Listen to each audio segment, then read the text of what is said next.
This is Gabrielle. We're in Washington Square Park, and it's September 15, 1912. You said that when you got out... 2012. What did I say? 1912? I wrote a book on 1913. That's okay. 2012. That's why I made the slip. You said that when you got out of architect school, I think in 1989, Yes, I graduated in 89. there were no jobs. Well, the stock market crashed in 1988, and I graduated bad timing in 1989, and there were no jobs. I was working at the time for one of the professors in the school that I went to. I went to Pratt Institute, and I graduated in June. By September, I was laid off from that job. And that first year after graduation, I sent out 100 resumes, went on 15 interviews, and there was nothing. I was told the best thing to do would be to move to Oregon or to Texas because there was some construction going on there. Having 2 children as a single parent, I didn't think that that was an option because they were in school, and to uproot them at that time was not a good thing to do. So I subsequently got a number of part-time jobs, worked 7 days a week, and that year only made $18,000 for the 3 of us. Like what were you doing? I was working in an art supply store. I was doing freelance art. I was teaching architecture in college, but only a few hours. And I was doing editing for the Foundation Center for Grants and Scholarships. Yeah, so it was 7 days a week.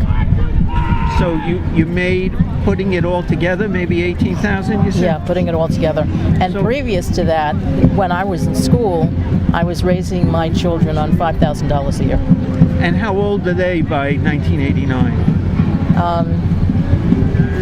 By 89, my daughter was 12 and my son was about 22. But you're still financially responsible for him when he's 22? Yeah, he was at home. He wasn't working. He was in school. So yeah. So when we were just talking before the interview, you used the word poverty. Yeah, You felt poor. absolutely. And what did it... I had to decide whether to put milk on the table or That's what whatever. I'm asking. Yeah. What were the choices? Can you remember? It's a long time ago. But what I know were... it's a long time ago. Yeah, I had to ration the milk. My son, just having gone through teenage years, during that time that I was only making $5,000 or raising them on that much. He was a teenager, a boy. I don't know, boys eat a lot during those growing years. So it was really difficult. I was, at one point, I was collecting food stamps, which didn't really help much because it's not enough. So I had to make decisions I had to ration food for them. Whatever we needed, I got at garage sales, stoop sales, things like that. Paid $1 for an outfit or something like that. You know, it was very difficult. One of the schools that I went to was very, very supportive. It was New York City Technical College, it was called at the time. And my design professor allowed me to come in late so I could bring my daughter to daycare. I had public daycare, which is really hard to come by. I was very lucky. So he allowed me to come into the class late so that I could drop her off. Another one offered to take my daughter so that so I could spend time with my son. The technician bought me a winter coat because I didn't have one. Wow. Yeah. And another professor was giving me textbooks for free. So it was very, very supportive place, and that's also hard to come by. Yeah. It certainly didn't appear in subsequent institutions that I was part of. Yeah. You weren't qualified for welfare, or you didn't? I didn't want it. Yeah. Cause? Well, I left a 10-year marriage because I had to.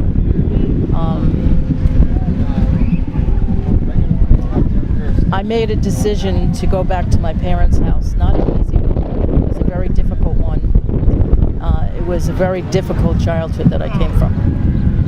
Abusive, actually.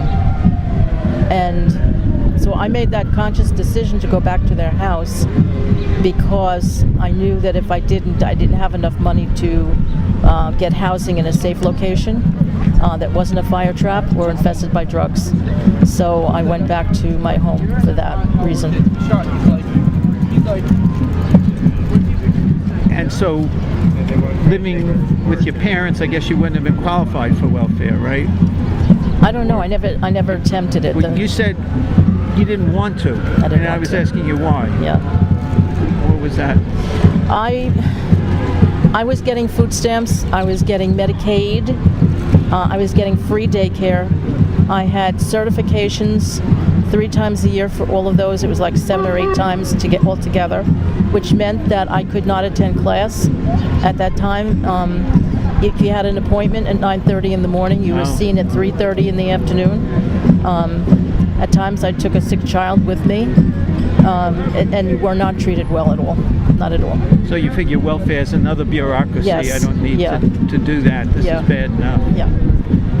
I was going to ask you about health care. So you did get Medicaid. I did get Medicaid.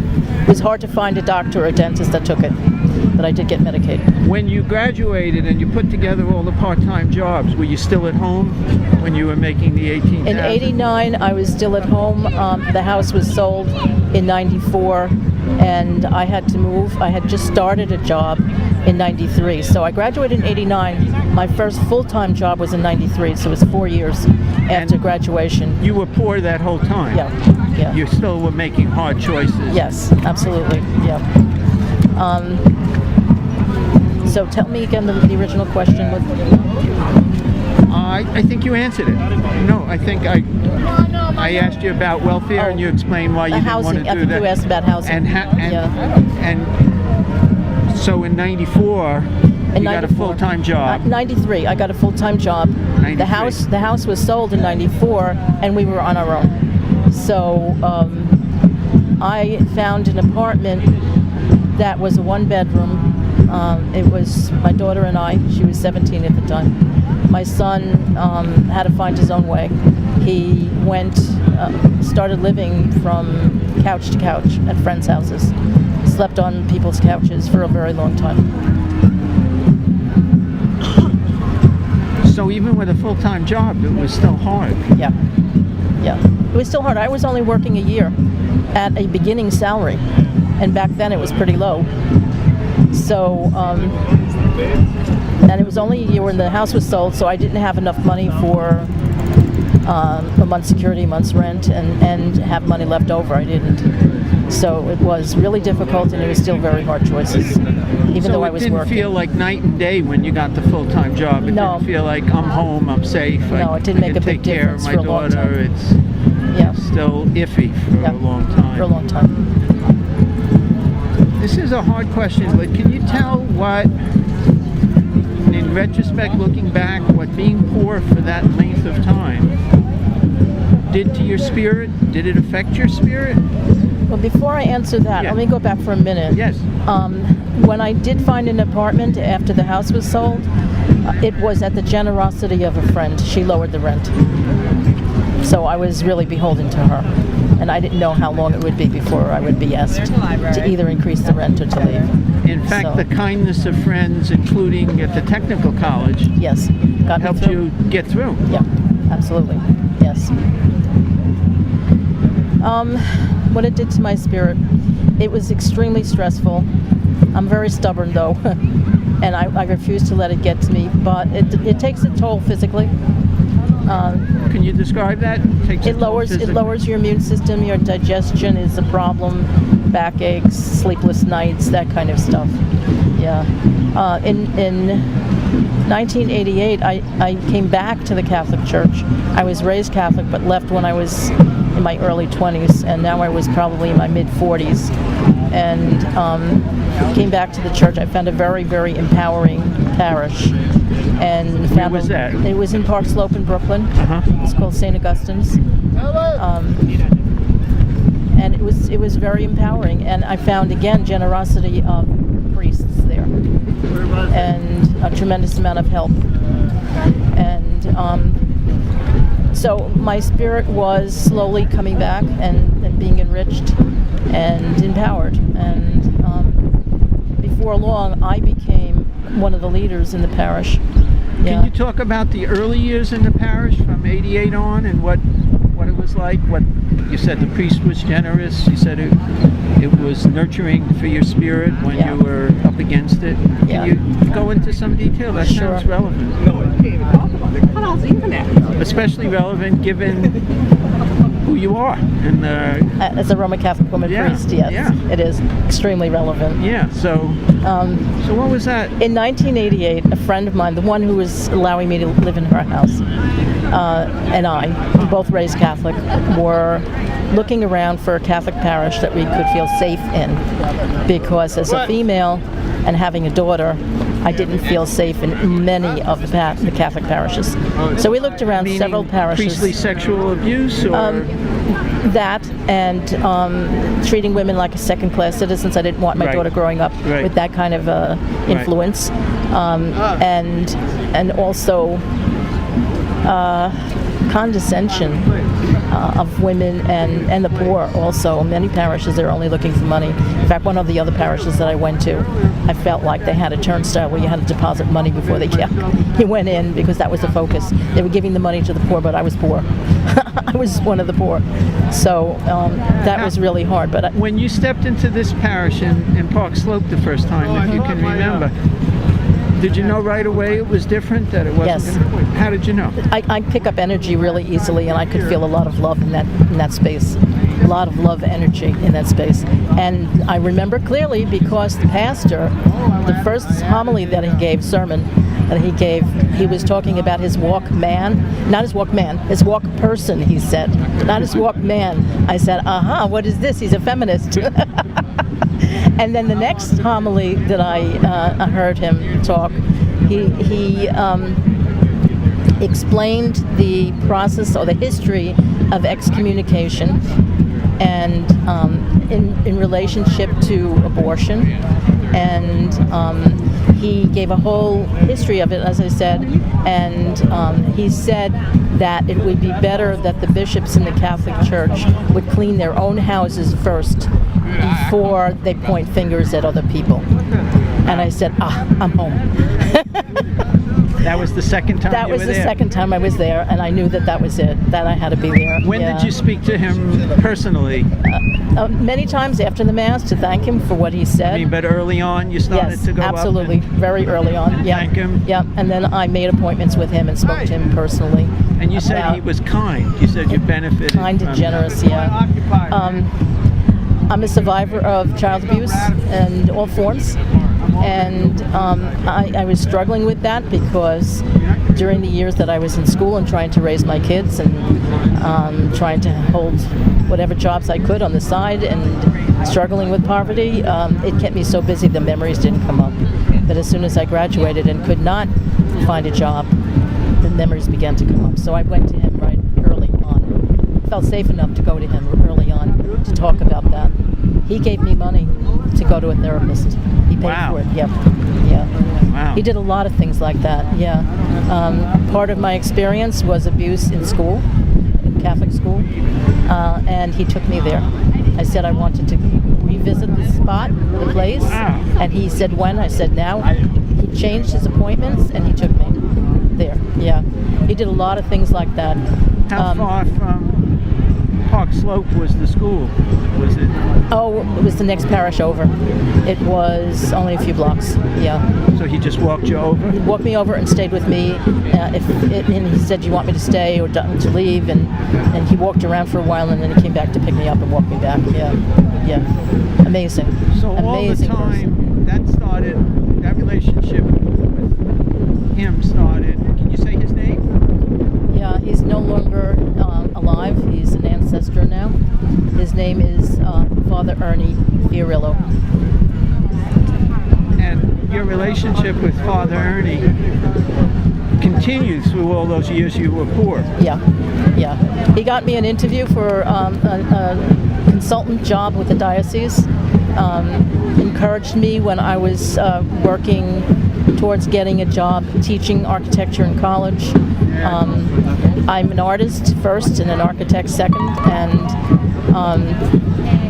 he called me up one day, and I was going through kind of like a writer's block, but this was an artist's block.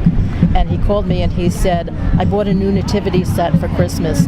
I want to make a stable for it. Would you paint the background?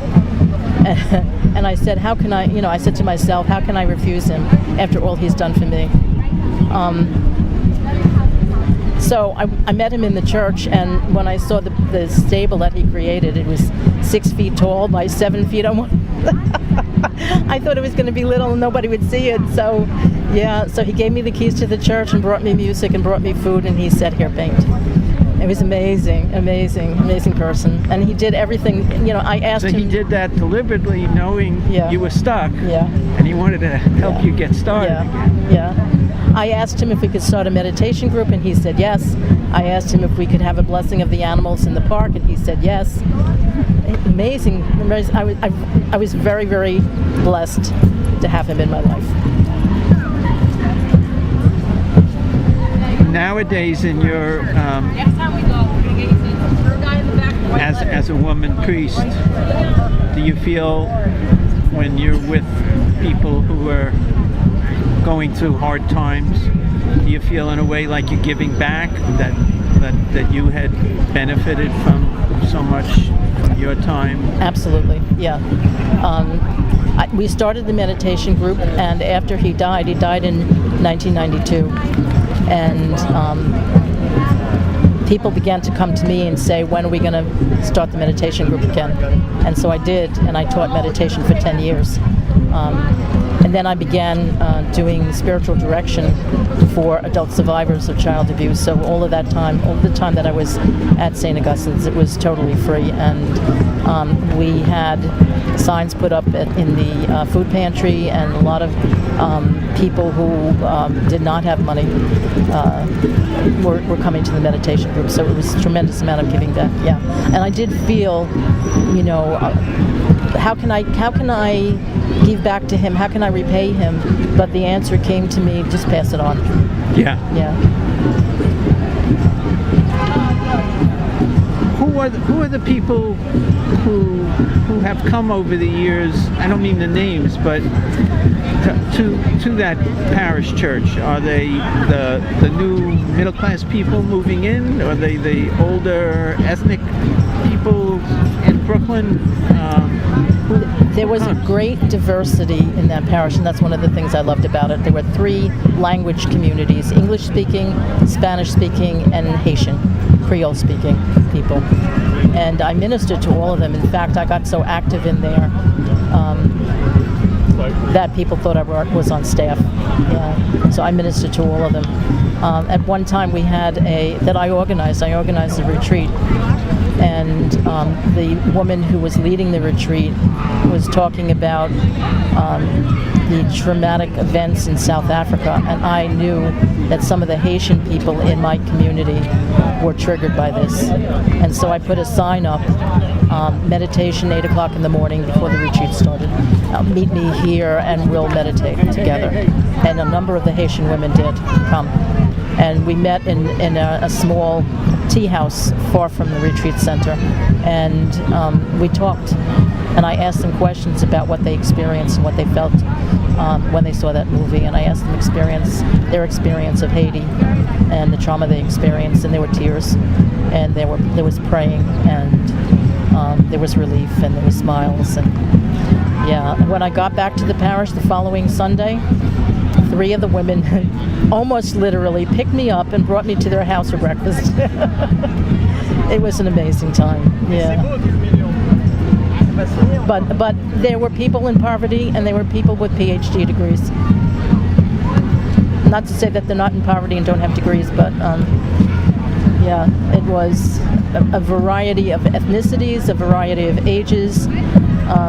One time we had a trilingual mass, and at the end of the Mass, I saw a Hispanic woman who did not speak English speaking to an English woman who did not speak Spanish, and they were understanding each other. It was an amazing community. Yeah. And still is? After he died in 92, another priest came, and he was also empowering. And at that point, I felt called to the priesthood since I was 5. when I was 5, I told my sister I was going to be a priest when I grew up. And she laughed at me and said, "You can't, you're a girl." And Older sister? my older sister, yeah. That kind of formed my life. At that point, I refused to read anything having to do with boys.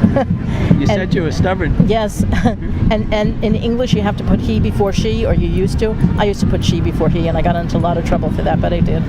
And I couldn't have put it into words then, but I've been very moved to work towards justice for all people and animals and all beings. Yeah, in that respect. So.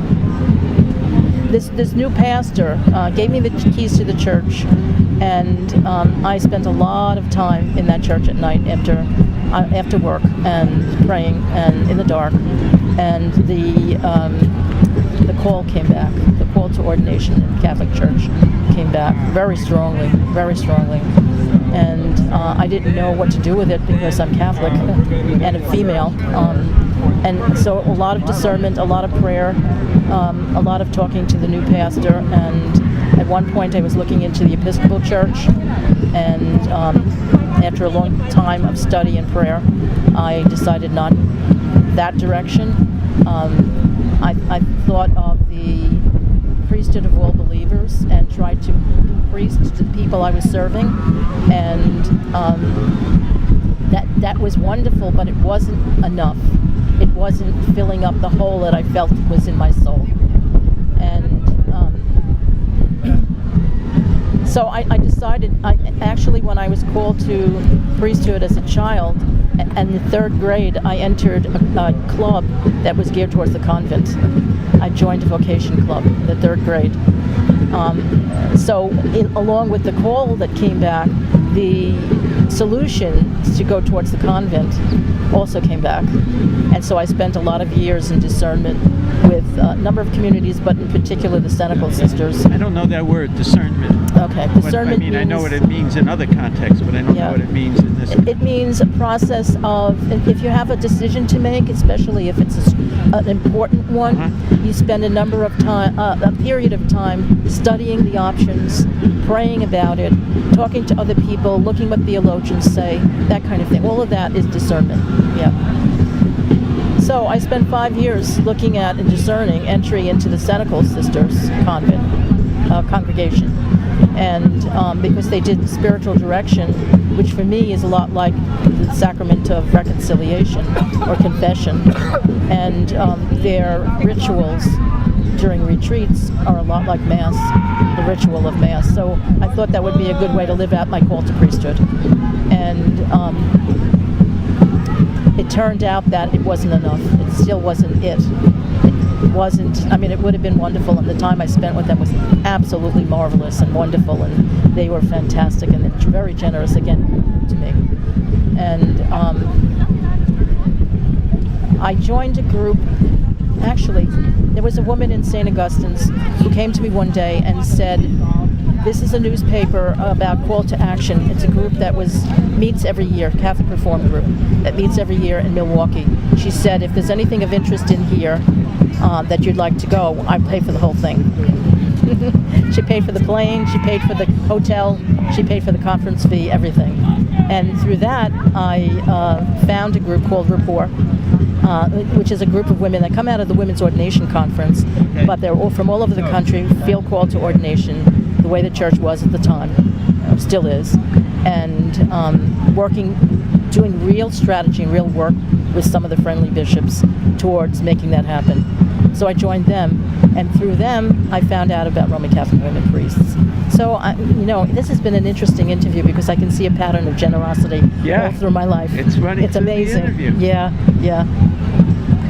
So there must be something about you that people want to give to you, or some ability you have to find the right kind of people. Yeah.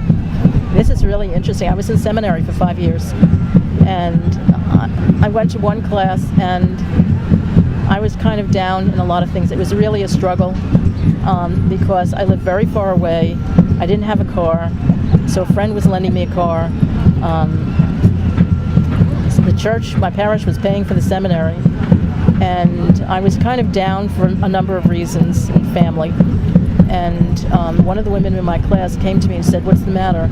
And I said, "Nothing." And she said, "Well, something's got to be the matter." She said, "What do you need?"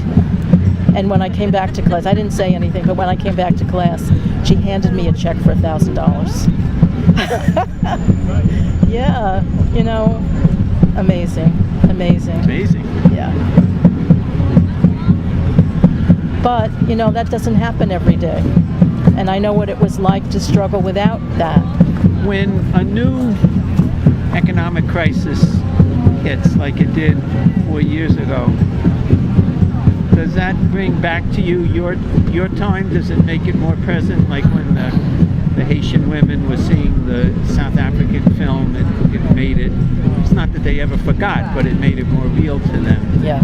Does that happen for you? When something like that happens, I use the word trigger. What I mean by that is that it brings people back to their own traumas. And does that happen when there's an economic crisis? Do you feel do you feel more in touch with, or pushed back emotionally to where you were in 1989, 1991? It's not so much of a trigger for me. It doesn't bring me back to my own traumas, but it does remind me of what I went through, and I would never, ever wish that on anyone. And so I've been an activist since I was 5. And I've been on many demonstrations and joined many groups, and that's why I'm involved with Occupy Faith in support of Occupy Wall Street. I think it's a wonderful organization, and Occupy Wall Street brings so much hope to the people that I've worked with over these years, to survivors, to people in poverty, to people who have been oppressed, to people who are victims of the system. Yeah. Occupy Wall Street brought hope to me. Yeah. Anything else you want to add? I think we're almost at the end of our interview. Is there anything else you want to say? Yeah.